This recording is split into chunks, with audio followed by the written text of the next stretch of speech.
Well, good morning or afternoon, depending where you're tuning in from.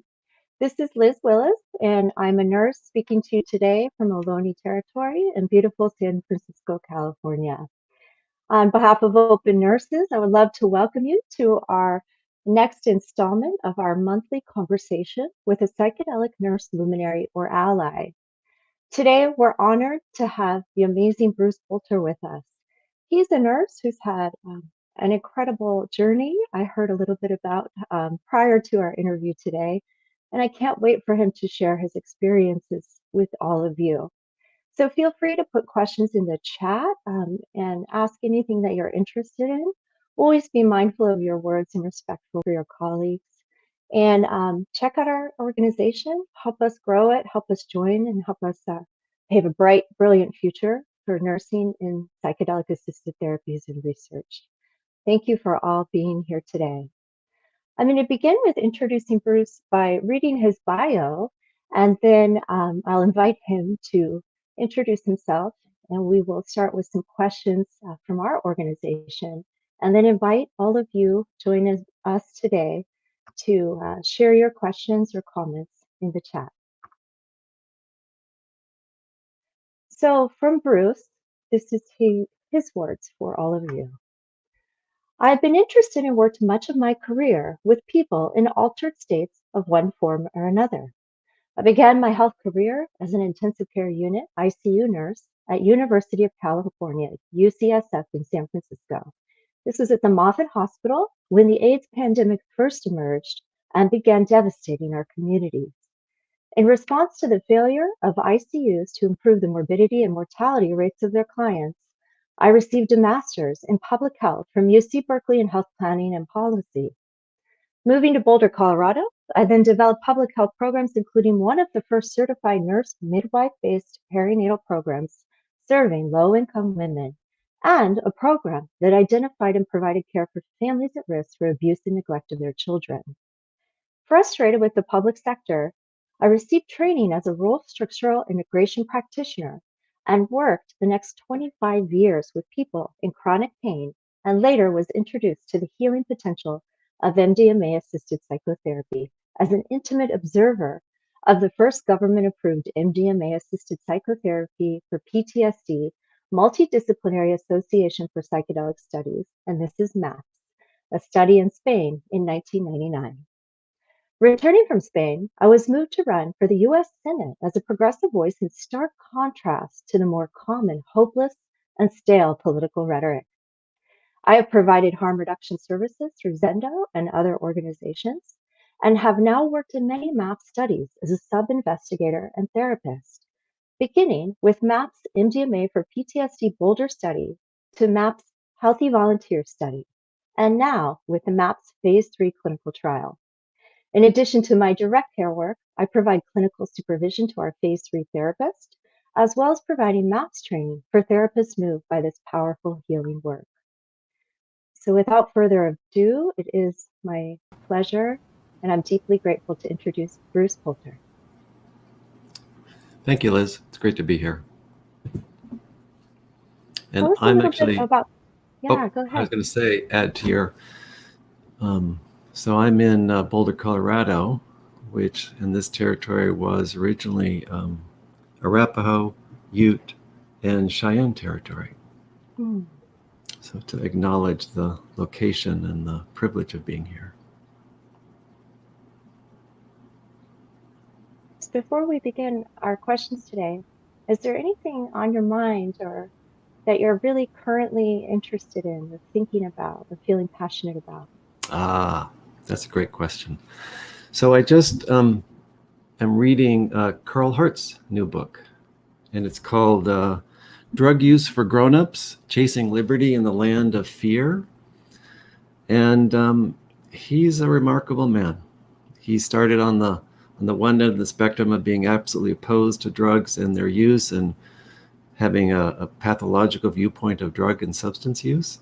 And now he's a very clear advocate for the adult use of all medicines and using education specifically and the whole host of things. So it's just so refreshing to me to actually be reading about somebody who's actually thought about this, worked for years in the, he's worked for almost 30 years as a researcher. And so he's one of my heroes. Yeah, that's a great recommendation for us all to read. And a big part of nursing is actually advocacy, as I understand you've found throughout your career. So there's a magnificent opportunity for everyone in our audience to become involved in harm reduction, the upcoming decriminalization, and policy wherever you live in any way, shape, or form that you can. So thanks for sharing that. I'd like to go ahead and start our interview questions, if that's okay. Sure. Great. So begin by telling us about the trajectory of your nursing career and how you became involved with psychedelics. Actually, not unlike Carl, I was very suspicious and very cautious. And although when I was in high school, though, we had a program where we would, as high school juniors and seniors, we would go to 6th grade elementary schools and talk about drugs, do drug education. And it was always interesting because we would meet before with the parents of the kids, and they would be like adamant that their kid not be in the session with us because we're going to be promoting drugs. And when they found out that we were actually going to approach it from the standpoint of education and information, then my memory is that not a single parent withheld their kids from the conversations. And it was amazing to have, I'm 17, 18 at the time, to have conversations about drugs. And actually we talked about all kinds of things from, entering into junior high school to nutrition to, whatever was actually of interest to them is what we actually did talk about. So, but then back to nursing. So, for me, it was, I was at how do I want to start with this? To be quite honest, I was really struggling about what to do with my life. I was really disenfranchised. So I was in nursing school in 1977 to 79. And, I grew up in the 60s. So with a lot of turmoil, a lot of unrest, a lot of strife, a lot of deceit, by folks in authority, and I was really struggling with that. A lot of the pain and suffering in the world was actually caused by my brothers. I mean, not literally my brothers, but by men. And so, and I grew up in Palo Alto, and so I was, my cohort were all professionals. They were the doctors, engineers, all that kind of stuff. And so, but I never quite fit. And until actually doing the work that I do now, do I feel like I actually really fit, that it actually uses all of my skill set. So anyway, nursing. So it was, I went to nursing school. My plan actually was to become a nurse practitioner in a rural setting, to do basically community-based nursing, actually not community-based nursing, but as a nurse practitioner. So more of a kind of old style private practice kind of setting. But when I was finished with nursing school, it's like they said, no, you have to actually work in the hospital. And it's interesting to me as I reflect on that, because I didn't, when people would tell me things, if it didn't fit with what I wanted, I would actually keep going and pursue what made sense to me. But I went, oh, okay, I guess I have to work in the hospital. And my area of focus at that point for the last 6 months of school was the ICU at UCSF. And, I struggled between, as we talked earlier, Liz, between doing my area of concentration at Langley Porter, where I felt completely at home with, all these kind of people in these different states of mind. And that felt very safe to me. And the ICU scared the dickens out of me. And so I actually went with that, because I felt like I would actually learn more. So, and I learned a ton, an absolute ton. And it was an amazing work environment, because we had, before I got there, so it's the ICU there at that time had a staff of 120 nurses. So it was big. and we were 12 beds, and so the acuity was quite high. And it was mostly actually a recovery room for open heart surgery for both kids and adults. And so you can imagine the kind of the at times pandemonium that would be going on in terms of, people that are coming back from open heart surgery and they're bleeding, and it's just crazy and chaotic. And on a personal note, I have a really extreme case of ADHD, so it was perfect for me. I mean, like the stress, the chaos, the madness. I was just like, oh God, this is great. It's like my home environment. It's like the home I grew up in, crazy. And so it just really worked. So I learned a lot about medicine. I learned a lot about disease. I learned about my, pulmonary physiology. I learned all these things. I was exposed to ethics. I saw my first person die. I mean, and to be, not to be macabre, but I would, whenever somebody would die, I was so curious because I wasn't brought up in any kind of religious tradition. So this idea of somebody dying was completely new to me. I mean, obviously it wasn't, but actually being in their presence. And so I would actually go in somebody's room after, everybody had left and just sit with the person and try to understand from in a feeling state what was happening in the room and what had happened. One of the really nice things that the ICU was incredibly supportive. It's at one point I wanted, because we had a very high incidence of deaths. It was like 80% for a couple of months there. It was just really hard. The ICU agreed to send me to a training by Elizabeth Kubler-Ross, which is just wonderful. I mean, I just like it. And so then I brought back the ideas that she had recommended and suggested, and the ICU had no problem implementing them.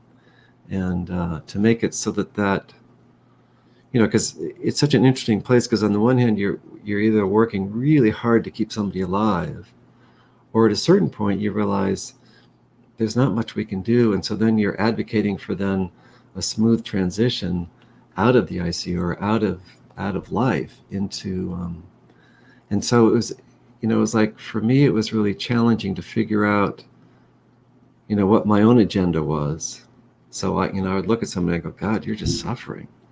And so then, and want them to do a certain thing, but then to actually really realize that my job was to advocate for their interests.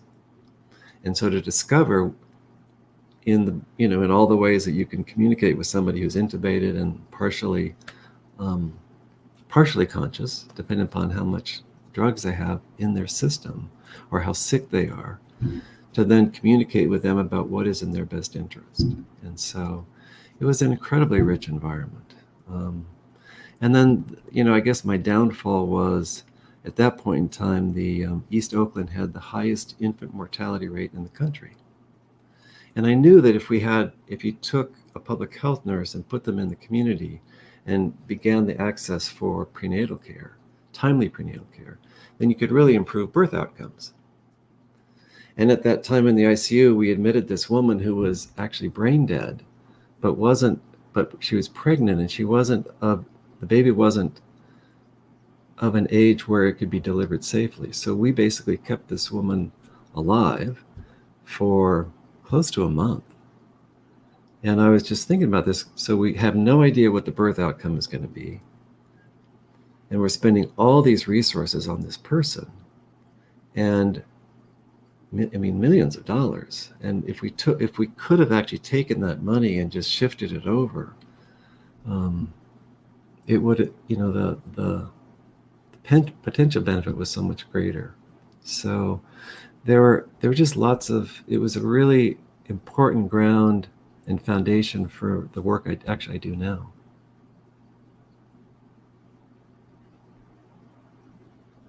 Yeah, thank you for describing that so vividly. I'm an ER nurse, so I don't have experience in the ICU, except for transporting my patients there.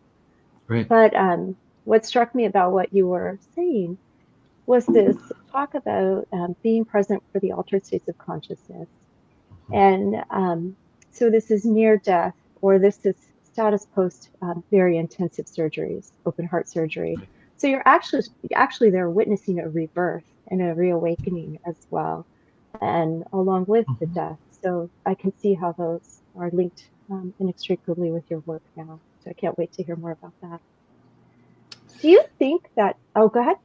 No, and it's interesting, like this whole idea of altered states, like we tend to limit our idea of them to just substance-induced altered states, right?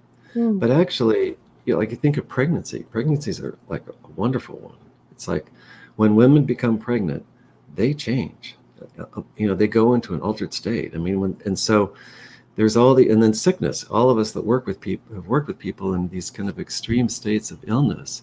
You see, I mean, I remember in nursing school, somebody who actually had a lot of experience before she went to nursing school said, yeah, it's like you can tell when people are starting to feel healthy because they actually start to become more of their like outside world self instead of like in the hospital self. They start, wanting their clothes. They want to start reading the newspaper as opposed to like being more in this kind of deep internal process.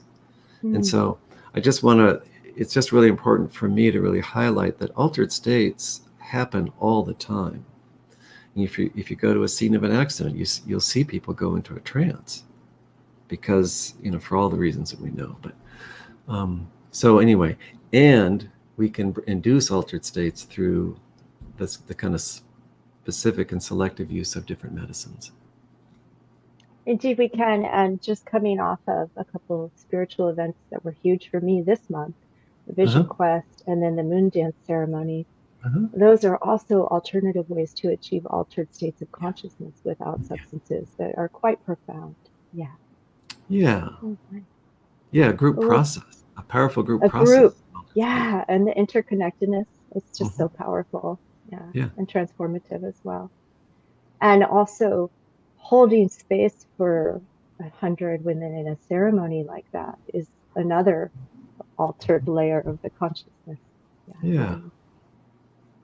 Well, do you think nurses bring a different perspective to psychedelic therapy work? And if you do, what do they bring? What can they offer? Yes. In general, it's like because of the work that we have done historically, our relationship to people is informed by actual life experiences. And if you walk into somebody's room or you relate to a person without actually considering who they are and trying to discover who they are, then it makes your work that much harder. And, of course, it's difficult depending upon the setting in terms of how much time we have as nurses. But that ability to form relationships combined with, as we know, the what is it?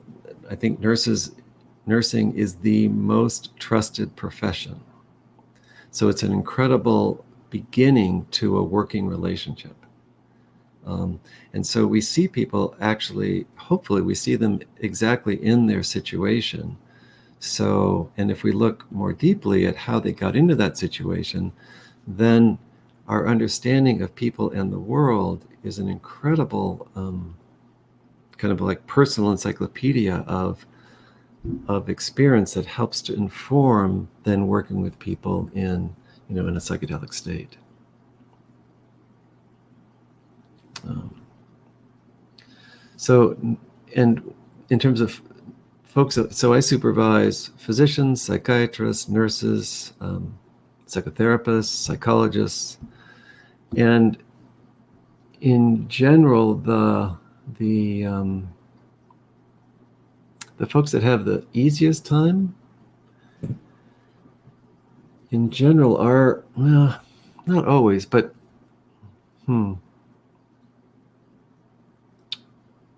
well, I can't quite say that. So let me back up.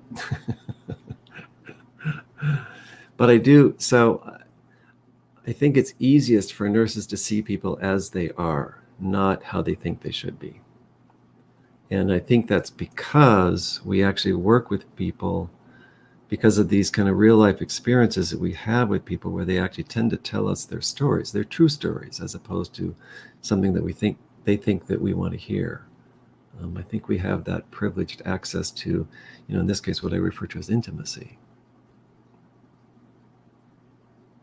Yeah, I resonate with what you have to say about building that immediate rapport, and we do that. And Yeah. what I've learned so far about this type of medicine work is it's a bit in contrast to nursing, where we want to do, fix, care for right away, immediately, and respond rapidly. And we need to take a more non-directive approach. So Mhm. I wonder if sometimes with nurses that you might be supervising, if taking that step back is a bit more challenging, for them to It's do the hard for, non-directive. Yeah. yeah, it's hard for everybody. And so actually the term that we use in our work is inner directed. Because like, as you know, like the brain, it responds to things that are in the positive as opposed to in the negative. So if you say non-directive, then people actually tend to sit back. But if you say inner directed, then it's like it's telling you where you're wanting to go and what you're looking for and what you're actually tracking. So the inner directed process for somebody in an altered state um, is a really incredibly rich place with all kinds of uncertainty and unpredictability, and it's completely non-linear, and it's random, and it's like sometimes it's like, I mean, it's really like entering into the unknown, and that's both wonderful and that's challenging. And so if you're, and yes, there's a certain part of our profession that I would say is very controlling. There's the stereotype, right? There's Nurse Ratchet out there, right? Dot dot dot dot, do this. That's just, it's a characterization, and of course stereotypes fit, right? Because otherwise they wouldn't be stereotypes. But so, and all of us struggle with that. And so, like, to really actually be willing to be in the place with somebody where you really actually don't know what's going to unfold next, and making room for that person to actually get to know themselves better. And so much of the work that we do so exclusively we work with people who have pretty severe trauma. And so, and it doesn't matter, we haven't found any difference between whether it's war related, whether it's childhood sexual abuse, whether it's attachment issue, whether it's a car accident, whether it's, medically connected. The cause of the trauma does not affect the outcome, as we've discovered so far, vis-a-vis this treatment. So that's really great news from our standpoint.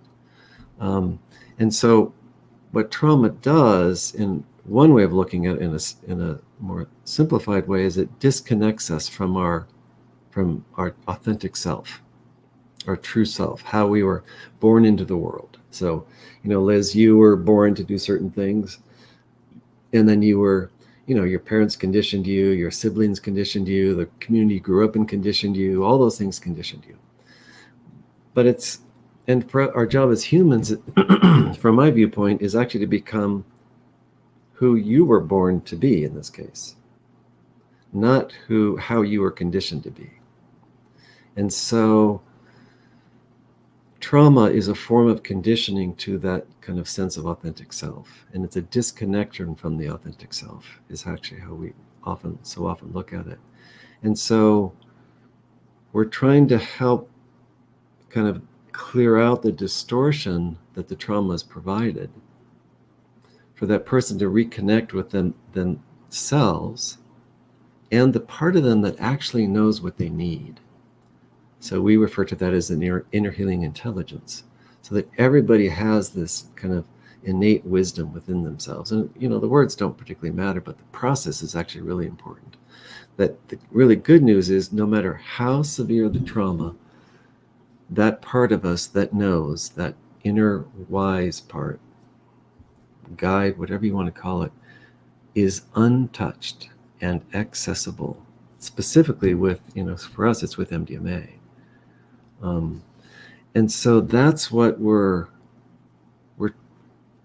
from my standpoint, yes, I'm working with somebody who has PTSD, but really what I'm doing is I'm trying to help them become the person that they were born to become authentically themselves, to be unencumbered by the things that have happened to them, unencumbered by the conditioning they had.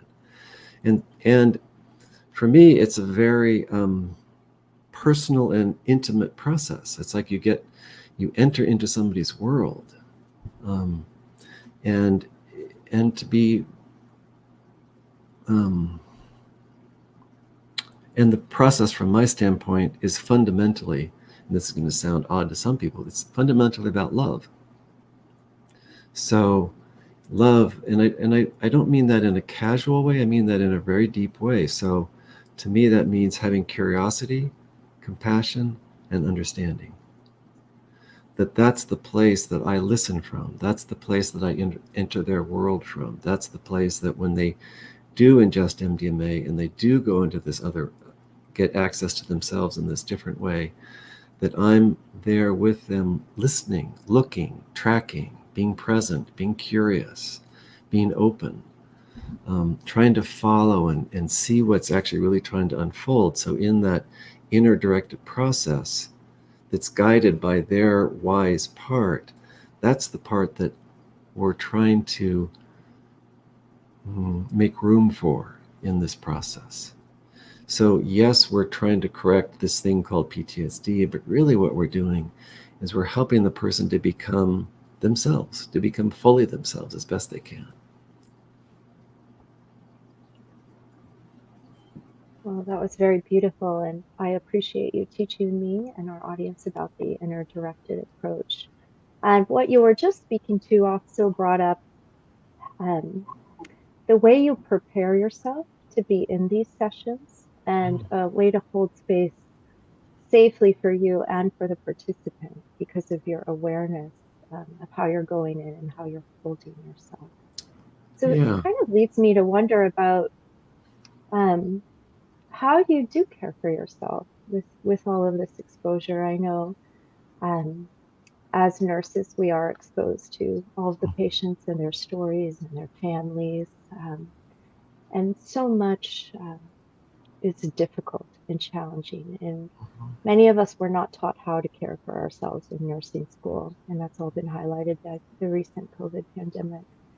So if we are nurses desiring to go into this field, I'd like to know a little bit about, number one, how you care for yourself before, during, and after the sessions, and also how you would recommend we begin to prepare to be present and to protect ourselves from taking on that vicarious trauma. Yeah. I mean, it's interesting to me that it was much harder for me. So when I worked in the intensive care unit, I had no idea how intense it was. I was just like, I would get these little glimpses. Like I remember bringing one of my brothers. He wanted to see where I worked, and all we did is walk around. And by the end of the walk, he was completely ashen, and he just said, "Bruce, I got to get out of here." And I went, "Oh, so I don't notice that anymore." So it's like we normalize this process of taking in this really intense information.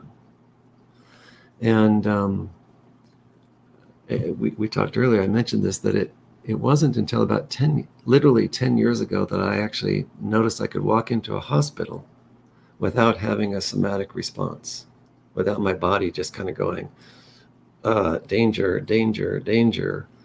And, I would still go in, and so it was incredibly liberating for me to be able to do that. It's like, whoa, this is nice. So then now with the work that I do, yes, I hear a lot of stories. And I, maybe because of my age, it doesn't, but I think more it's the way that I'm involved with the person. So I'm less of a witness and I'm more of a participant. So if we just talk about the witness role for a minute, the witness role is one of the most difficult ones, to be able to not do anything and watch somebody suffer. Or, all the things that people do, not just suffering, but it's one of the most difficult things. It's painful. So in this work, you're actually not, I mean, yes, you are a witness, but you're a participant. You're with them in this process. And so I think there's something very protective about that. So that's one part of the answer. The work is actually not as, I mean, I hear in just horrific stories, And a few of them actually stick. So a few of them, you know, there's somebody that I worked with 6-7 years ago. It's like I've almost got it out of my system, but it's just right there on the edge. So fortunately, that doesn't happen very often, where it just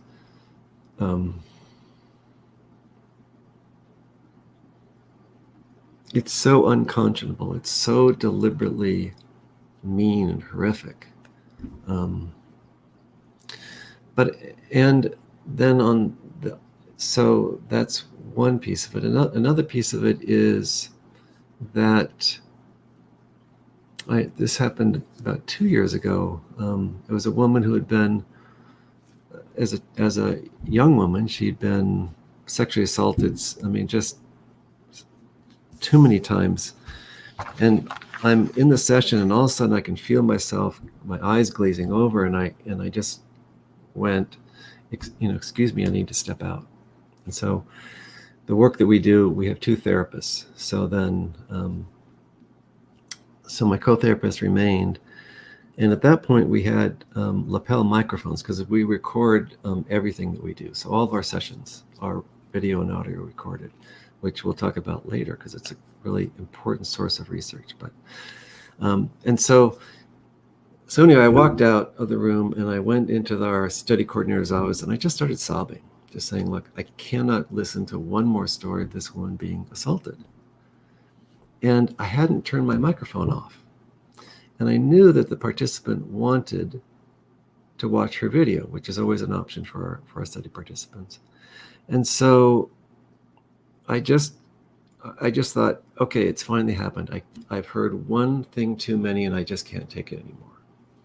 And fortunately, my wife was there, who's a therapist and study coordinator. They just kind of sat with me, and I cried, and then my system settled, and then I took up all the 5 minutes. I went back in. And I thought, and I really actually felt like I was going to break, that I couldn't actually handle it anymore. But by letting, what I learned by working with people and working with myself is if you feelings have a beginning, a middle, and an end. And if we don't interfere, if we don't kind of make them worse or try to minimize them, then they actually will just move through us. So I just let them move through me. And then the next day, I sat down, and this was the wonderful part of it. Because I knew the participant wanted to actually watch her video, I wanted to prepare her for hearing me sobbing, saying, "I just can't hear, one more example of her being assaulted." So I said, "I just have to tell you, this happened during your session yesterday." And she looked at me and she said, "Wow, I really get what happened to me based on your response. Like, that was to me, that was normal. But to hear it through your eyes, I see that wasn't normal, and how important that is for me."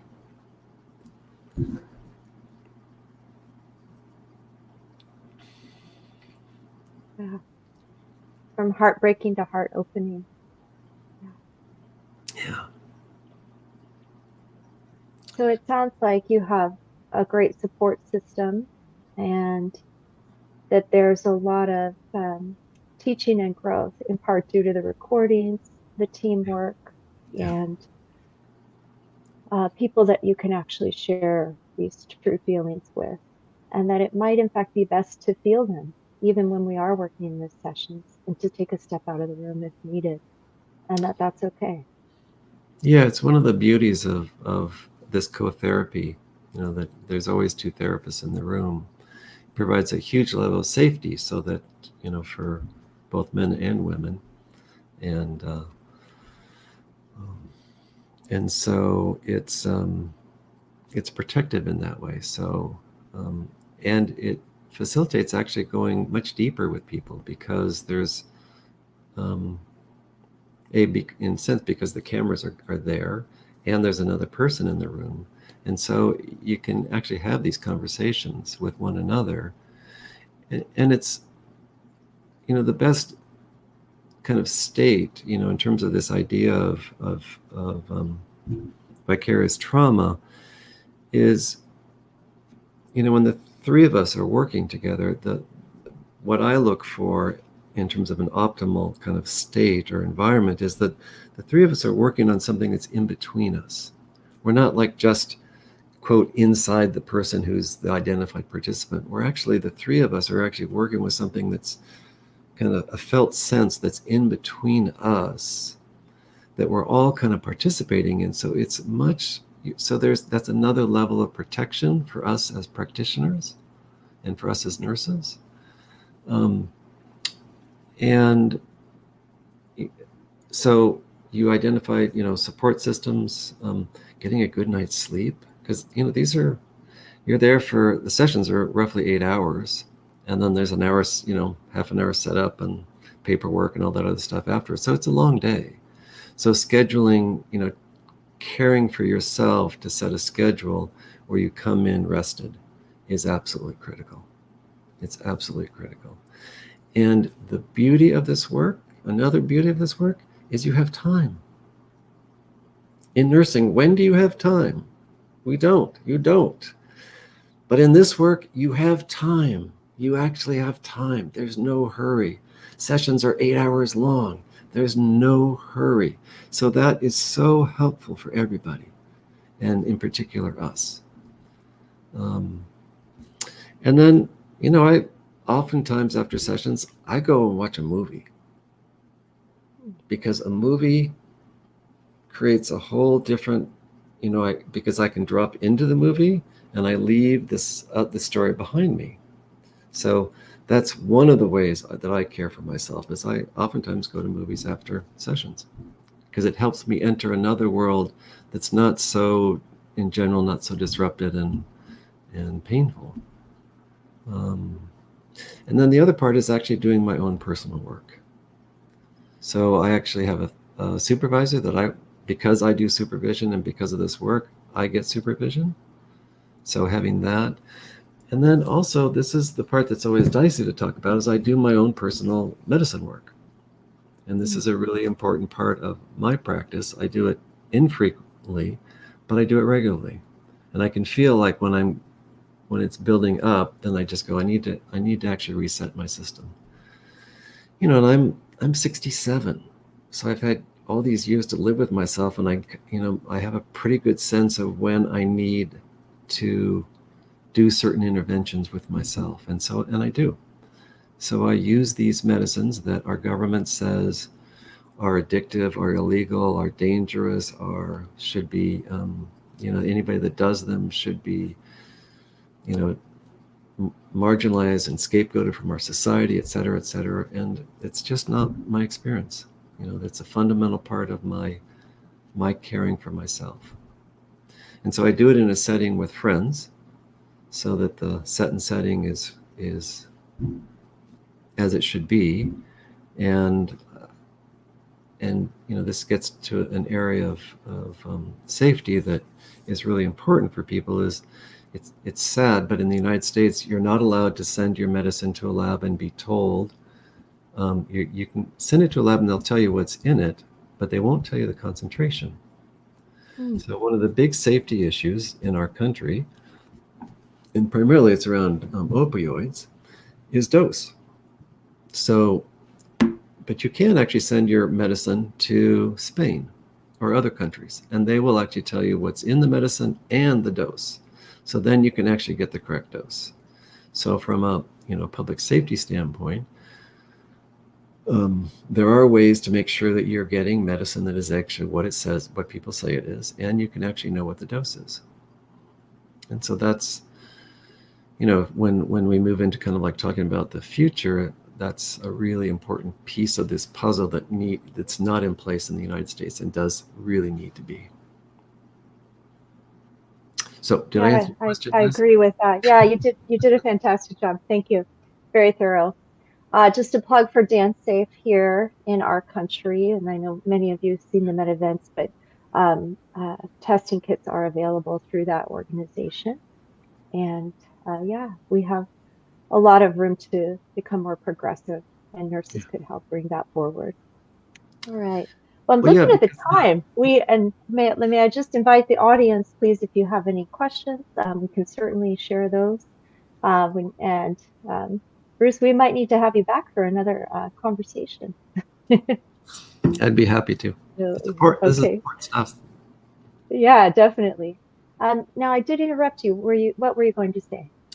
Well, I was going to say, you mentioned DanceSafe. So they are buying a piece of equipment that will, it's a spectrometer, some kind of or LED kind of thing that they basically just shine it on a substance and it'll tell you exactly what's in it. So it's a whole step above what they've been able to do, which is, historically the drug kits look for adulterants and, and hopefully what's actually also in whatever's in front of them. So then what's really remarkable then with this technology, it's fast, it's efficient, and you can actually then do the education. Oh, so this is what you have. So let's talk about how to do this safely. And let's talk about how to do this in support of your growth and development. And what have we been trained to do? I mean, that's the piece, this whole piece around education is such a fundamental part of nursing. So anyway, so that when you mentioned DanceSafe, we had dinner with Mitchell, who's the director, a couple weeks ago, and he was telling us they were about ready to actually receive it. So I was like, and he and I have talked about it for years. It's like, cool. So exciting. So much of this is so exciting. Yeah. And that brings me a lot of actually joy and relief to hear. Yeah. Well, I think one of the things that's important to me to here, let's go to this question from the audience. Hi, Bruce. I work in your old ICU, and your career arc very much speaks to me. A group of us, the Heart Committee, continue to follow our most ethically and medically challenging patients and families. We also provide emotional support for staff in caring for these challenging cases. Can you recommend any training, seminars, courses, books, etc., to expand our ability to care for ourselves and others in the setting of the ICU? And also, do you think there's a possibility of MDMA assisted therapy and the rest of the questions cut off for me, but we can fill in the dot, dot, dot. Let's see. Come down here. Let's, Yeah. I'm well, sorry, I don't see the rest of that question, but we'll start with the first part. And if you could type in what HEART stands for, that would be helpful for the rest of us. well, thank you for carrying on the work. I know how challenging it is. Um,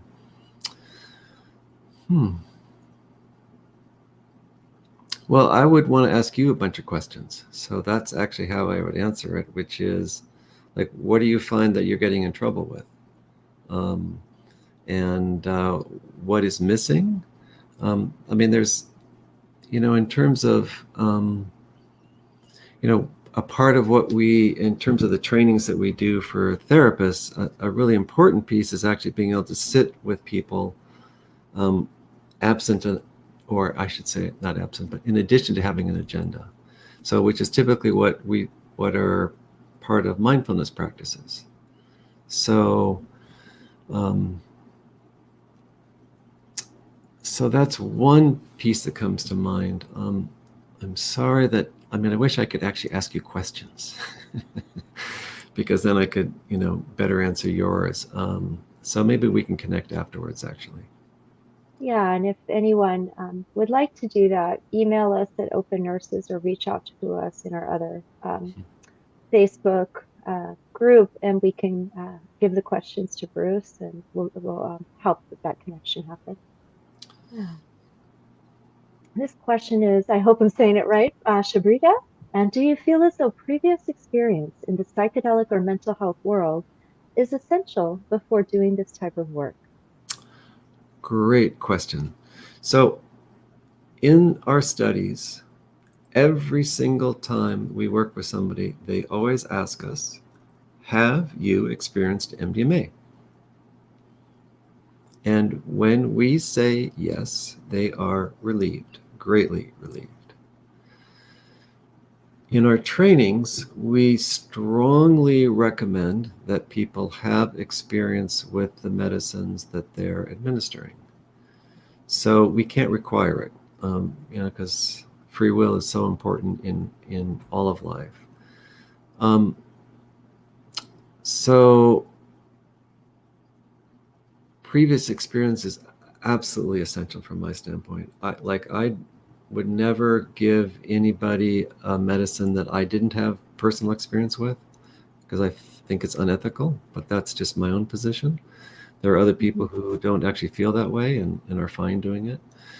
Traditionally, practitioners would always experiment with themselves. They'd always give themselves a medicine before they gave it to somebody else. So there's a long tradition of that. And also, it's sort of funny. It's like, it's odd to me, I should say, the number of people that have a traditional mental health training in terms of being psychologists, psychotherapists, etc., who've actually never been in therapy. That's a big mistake. It's so to do this work. The first thing to do is actually to do your own work. Get to know who you are, so that then when you're in the presence of somebody else and you get triggered by something, you can work with that. And it's not that being triggered by something is a problem. It's just that it's so that you actually know what to do, how to work with yourself in the presence of another. I'm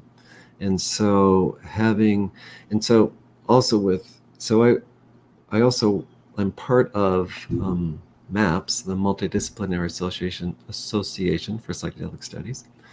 And we believe that, and so we have a specific study that we call the Healthy Volunteer Study, where therapists in training receive MDMA in a therapeutic setting with 2 therapists. And so it's a really important part, we believe, of training for this kind of work. Thank you. And this is from Davina. Does MAPS have any work here in Florida? Florida is where I'm from. And just want to shout out to that. We don't have any studies there, but I should say it's Sarasota is where, so Rick Doblin founded MAPS. He went to, what is it, Open College, I think is what it's called? New College. New College, there we go. Yeah. And so MAPS was actually housed in Sarasota for many, many years, literally at his own home. It's since moved to Santa Cruz, and now it has a mailbox in San Jose. But no, we don't have any sites in MAPS. I'm sorry, we don't have any sites in Florida, unfortunately. Yeah, Florida would be a great place. Growing up in Miami, it's like this melting pot from people all over the world, and these immigrants and the Cuban immigrants, and then there's this dark underbelly of racism and hatred in the whole state. And so it's this, this marked difference in the way people speak, talk, and walk the walk. So yeah, let's get some stuff happening in Florida. Yeah, and sorry. You mentioned racism. I mean, racism is everywhere, right? It's part of our fabric, and that's one of the things that our last round of administration really pointed out, that how much there are these differing views about who deserves what, and specifically, this incredible animosity towards people that aren't, by white people that don't look like them, and this idea of difference. And it's so strange to me that, the biology of it is so straightforward. It's like there is no difference. Pigmentation is pigmentation. There is no genetic difference. Period. End paragraph. End of discussion. But we have all these laws over these last 300 years that have created this false impression of there being a difference, and then people's behaviors result of that. So our job as healthcare providers is to actually challenge those viewpoints. So It is, and I also do, truly believe from my own personal experience in working with the medicines in different types and places. We are all connected, we are all one. And I yeah, think a lot of those barriers and constructs that you mentioned earlier that we were trained to believe will fall. And so bringing the nursing and the psychedelic medicines and plant MPHs together could really profoundly help heal our society. So yeah. Anna is asking, do we have any tips on protecting licenses from scrutiny? It's a great question. Yes. Yes. So I work with two controlled substances. I work with MDMA and ketamine. And anything that suggests that I'm doing something illegal is a problem. I'm in the midst of reading Carl's book that says we should acknowledge specifically what we're taking when. I'm not there yet. I'll say, yes, I use medicines. Yes, I use medicines that are government, just like I said earlier. So I think you need to be really mindful. You need to, and anybody that stands out is at risk. There was one of the MAPS conferences, I don't know, about 10 or 15 years ago. There were a group of people that met, specifically underground therapists and researchers, above ground therapists, blah, blah, blah. And so, we were just kind of all talking, and James Fadiman, who's one of the elders in this community, kind of just stopped everybody and just said, do not delude yourself that they don't know who you are. Do not think for a moment that you are hidden. Do not think that you are protected in any way, shape, or form. They will come after you when they want to. So be prepared.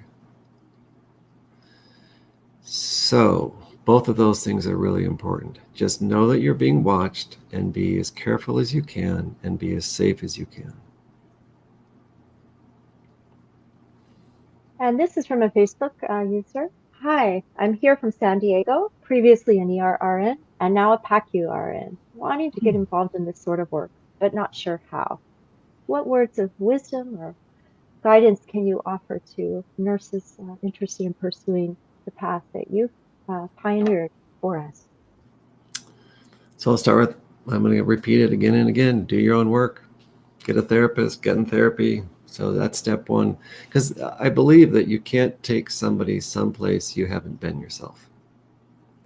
So when somebody's in this medicine-induced altered state, if you're not familiar with your own version of that, it's very difficult for you to be comfortable and safe with guiding that person and helping facilitate what needs to happen in the present moment.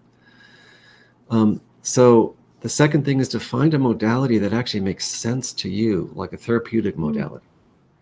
So for me, what I fell in love with was process work out of Portland, Oregon, the work of Arnie Mendel. He's a classically trained as a Jungian analyst who really kind of took that whole thing and applied it in a way that made perfect sense to me. That which is seen and that which is unseen. And so find a modality that speaks to you in that sense. Then the third thing is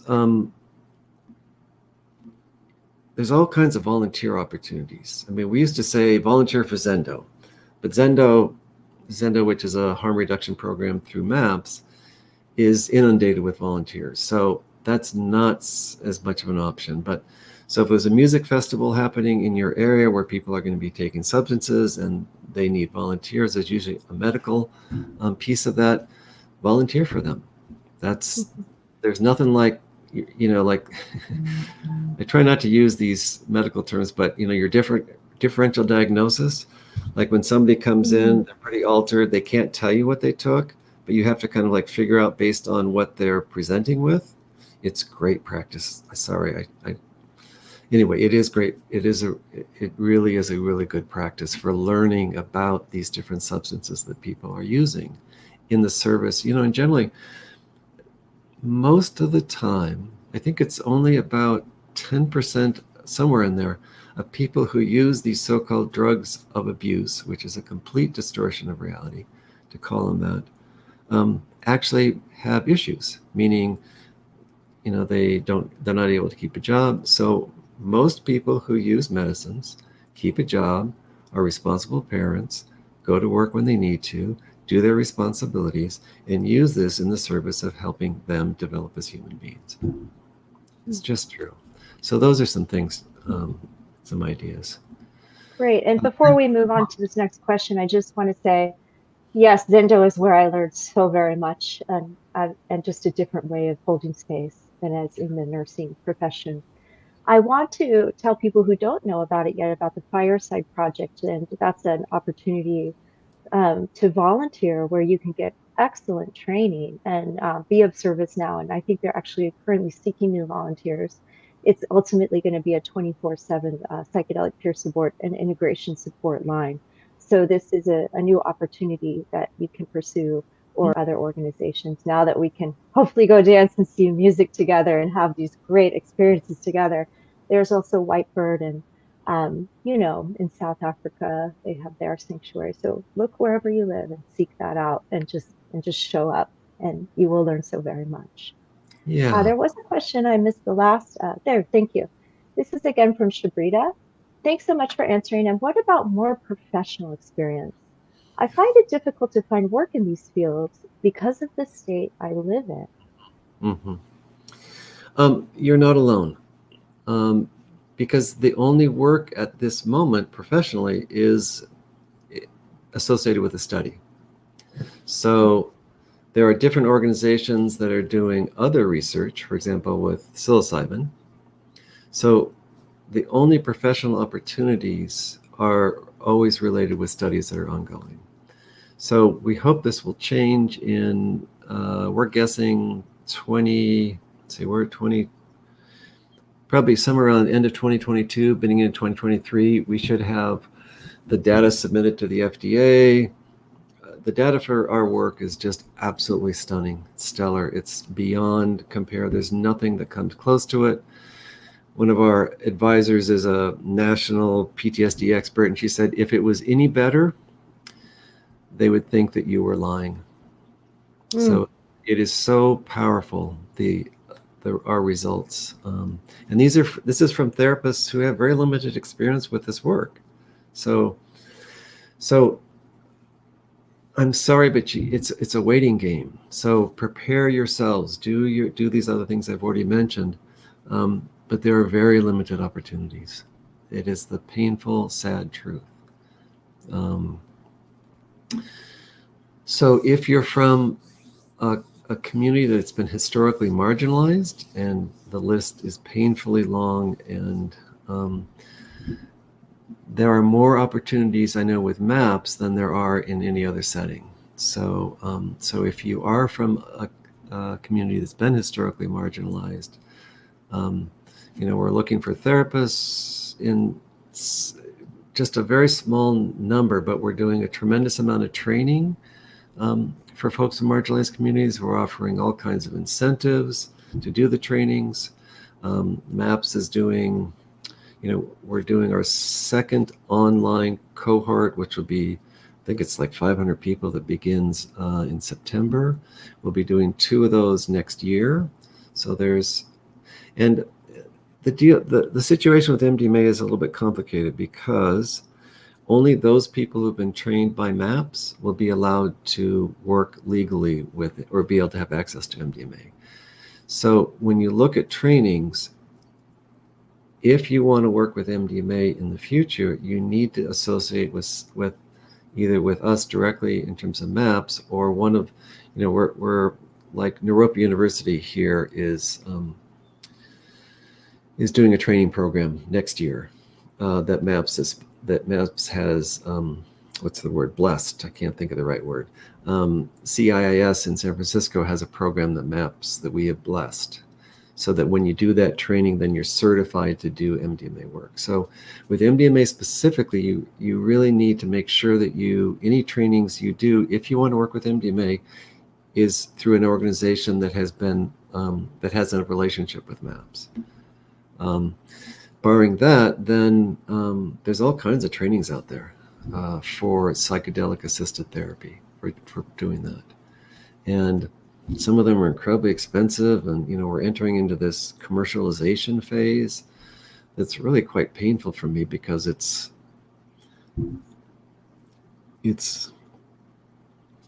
not sharing the knowledge. So one of the things that I love about working with MAPS is that everything we do is public. It's transparent. We, the how we do the work we do is public information. We want to share it with anybody who would find it useful. So that's not true in this new world that we're entering into, where there's venture capitalists funding these things, but that's a whole different topic. Well, great. And I noticed that we're going a little beyond our time, so I do want to add to what you've suggested. There are some excellent ketamine-assisted therapy training programs, and there is a marked difference between the medical model and also the psychotherapy-assisted ketamine model. So do some research, but because it is legal, you can be trained in this now and start working on some level with these medicines, and especially as an RN. Whether Yep. you start in medical and get trained in psychotherapy and then combine that and teach the clinics you work at how to establish a therapy connection, that's one way you can move forward. So I just want to thank everybody for attending today, and whoever views in the future. Bruce, I'd love to invite you again, because there's so much more I'd want to ask you about, and I know our audience would be inclined to hear more from you as well. But before we sign off today, is there anything else you'd like to share with our audience? Yeah. I love this work.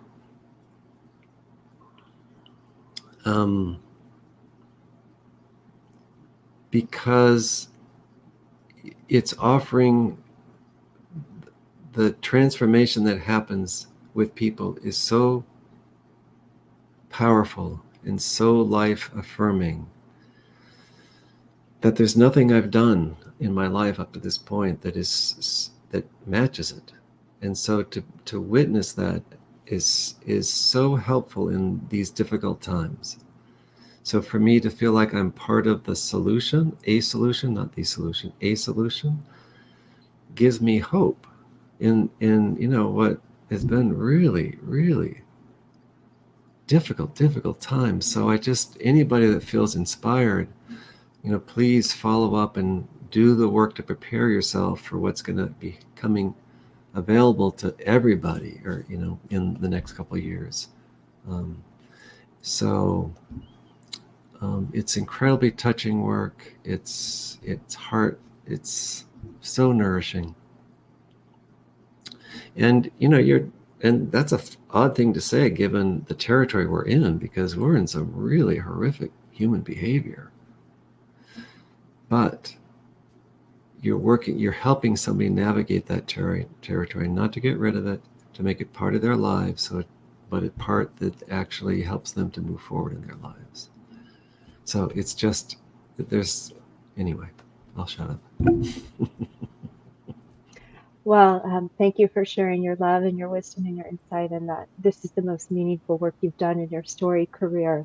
And I can remember the moment I saw Annie Mithofer present the first time and thought to myself, this is what I want to do. This is the work I want to do. I can't believe this exists. And I know many people in the audience are with me there, and we're trying. And we really appreciate all the steps you've taken to bring nurses into this most important field to help heal our planet. Yeah, thank you. Thank you for having me. Thanks, everybody, for joining us today.